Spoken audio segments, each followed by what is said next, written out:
Good morning, students.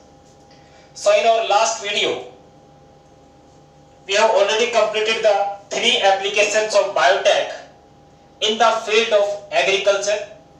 That is the improvement in photosynthesis, the first application. The second is herbicide tolerant plants, and third, the production of insect resistant plants. Now, our fourth application of biotech in case of agriculture or in the field of agriculture is pest resistant plants. So there are several pests which attacks on our crop fields and they decreases our total yield. So certain pests such as the nematodes, these nematodes are the pest which attacks on several plants and decreases the total yield.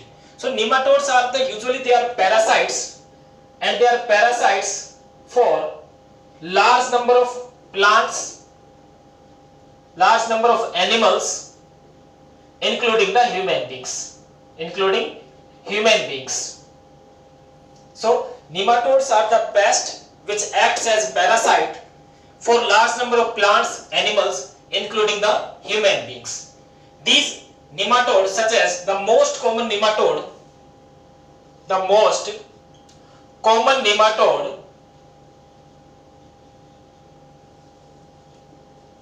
that is Meloidezyme incognitia. Meloidezyme incognitia, it attacks on roots of tobacco plant. It attacks on roots of tobacco plant and it decreases the total yield.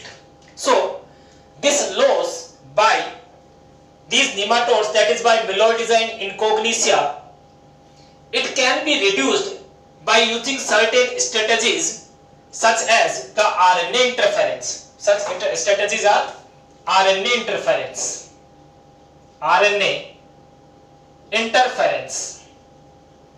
This RNA interference, it is also known as RNAi, that is RNA interference. And this RNA interference, it is a specific type of strategy that is present within a living cell. And it is responsible for controlling the activity of a specific gene. By using a double-stranded RNA, it controls or it silences the expression of a particular gene or mRNA.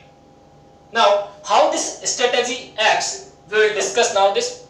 So, in case of plants, when they are affected by the nematodes, we carry out the RNA interference. And this RNA strategy, during RNA strategy, we introduce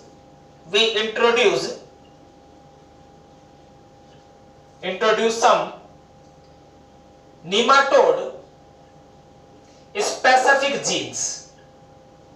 We introduce nematode specific genes into some host plant.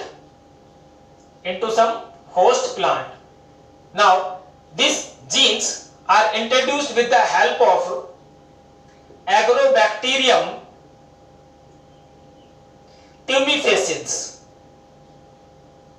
And this Agrobacterium tumefaciens, it acts as a vector molecule. Here in this case, it acts as a vector molecule. So during RNA interference, the nematode specific genes are introduced into host plant by using Agrobacterium tumefaciens as a vector molecule. Now this introduction is made in such a way,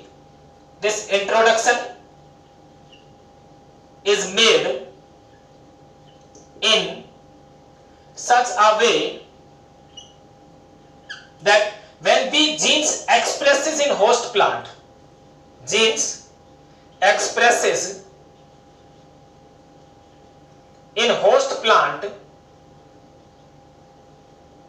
then they results in the synthesis of two types of RNA, that is sense RNA and the antisense RNA. Sense RNA and the antisense RNA. Further, this sense RNA and antisense RNA, they are complementary to each other. They are complementary to each other. And when they are complementary to each other, then they result in a double-stranded RNA. Because they are complementary to each other, so when they are complementary, that is 5' to 3', one strand, the other strand is 3' to 5'. They are complementary, so they result in the double-stranded RNA by the pairing of two strands due to hydrogen bonds between nitrogenous bases. So a double-stranded RNA is made. Now this double-stranded RNA, it results in silencing of specific genes. Silencing of specific genes. Specific genes means it prevents the expression of specific genes. So in this way, when the double-stranded RNA is formed, it initiates the process of RNAi or RNA interference. And this RNA interference then results in silencing of specific genes, or it prevents the expression of specific genes. Now we will discuss the applications of biotech in the field of medicines. So next application is application of biotechnology in the field of medicines. So in the field of medicines and health, this biotechnology have great contributions. As this biotechnology, it results in the production of more effective and harmless pharmaceutical products. Further, this rDNA technology of biotechnology, it have been also used for the diagnosis of certain diseases. It is responsible for identifying some mutations in our genes. Then these genes are taken out and they are treated for the desired product, and they are again inserted into the organism. So this biotech, it have been also used for the diagnosis purpose. Even this biotechnology or genetic engineering, it have been also used for the production of certain genetically engineered drugs. The example of such drug is insulin. So our first application in the field of medicines of our biotechnology is the genetically engineered insulin, that is production of genetically engineered insulin. Usually this insulin, it is a drug. Insulin is a drug which is used for the treatment of diabetes. So it is used for the treatment of patients suffering from diabetes. Now earlier this insulin, it was isolated from pancreas of slaughtered pigs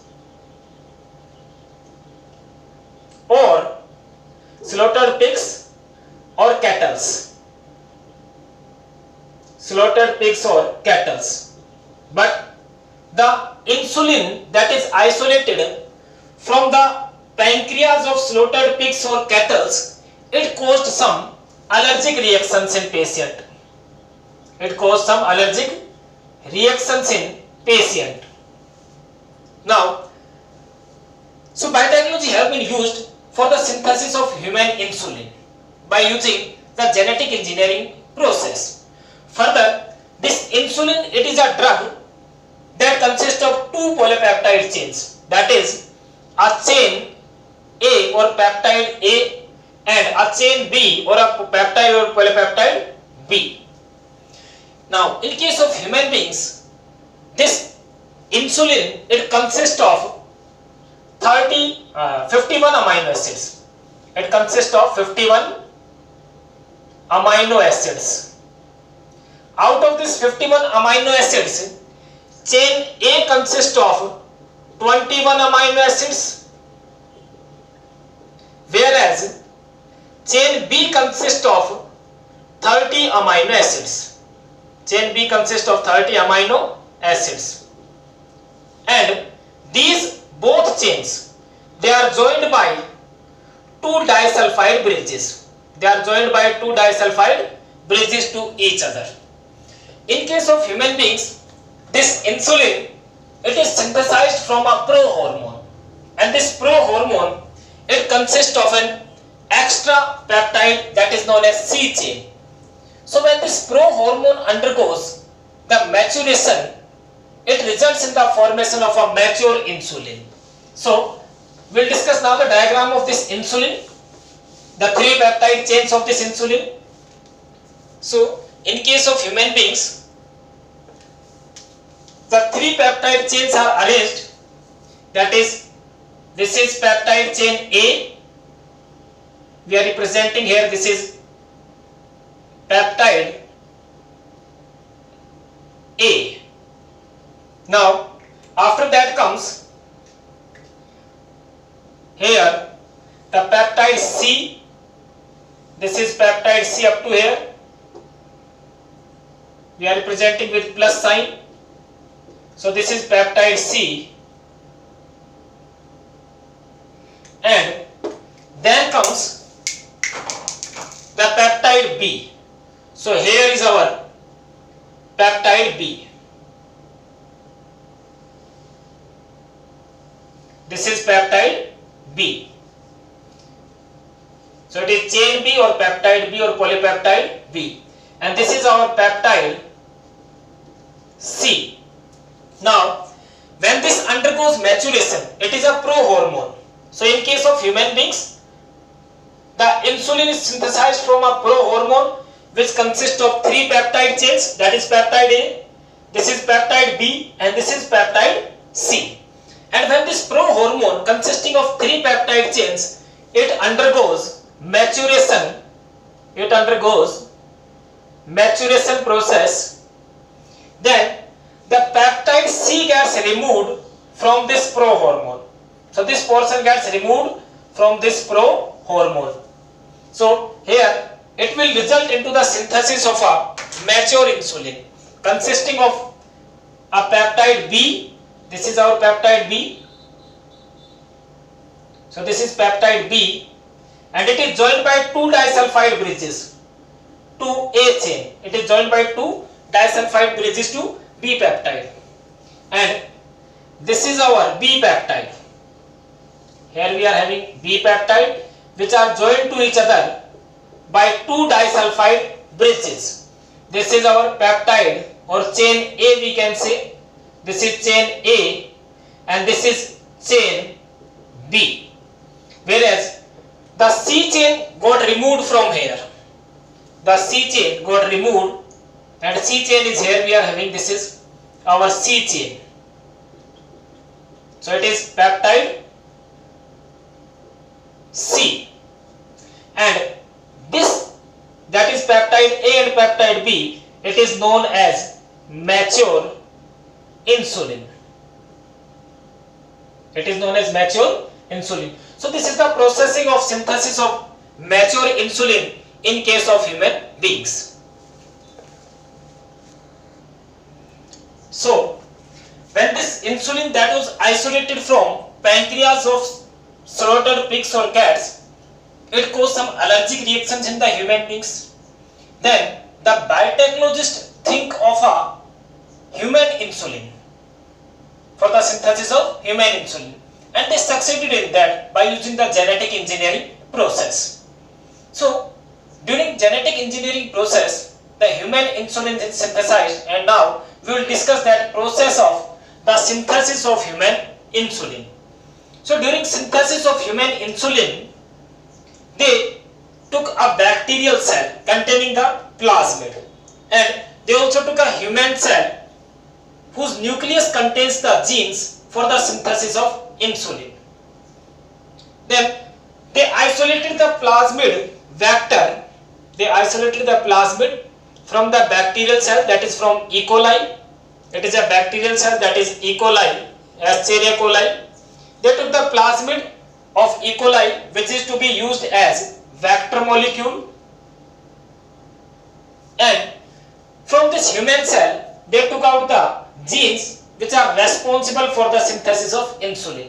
Now this foreign DNA, which is required DNA or required containing the required genes for insulin synthesis, it is joined, it is first treated with the restriction endonuclease enzyme. Similarly, this vector molecule also treated with the same restriction endonuclease enzyme.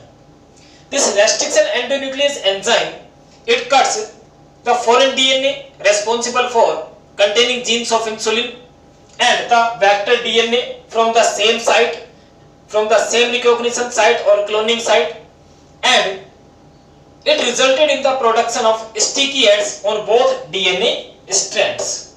Now, the both DNA strands, that is the genes for insulin and the plasmid vector, they are then joined with the help of ligase enzyme.